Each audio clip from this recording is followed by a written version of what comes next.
بسم اللہ الرحمن الرحیم۔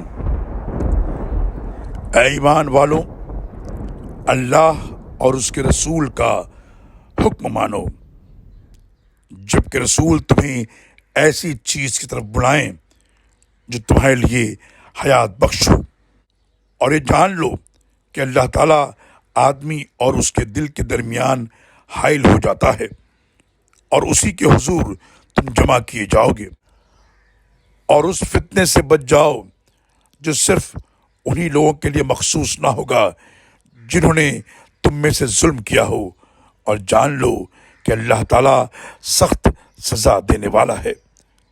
سورہ الانفال آیت نمبر 24 اور 25۔ اللہ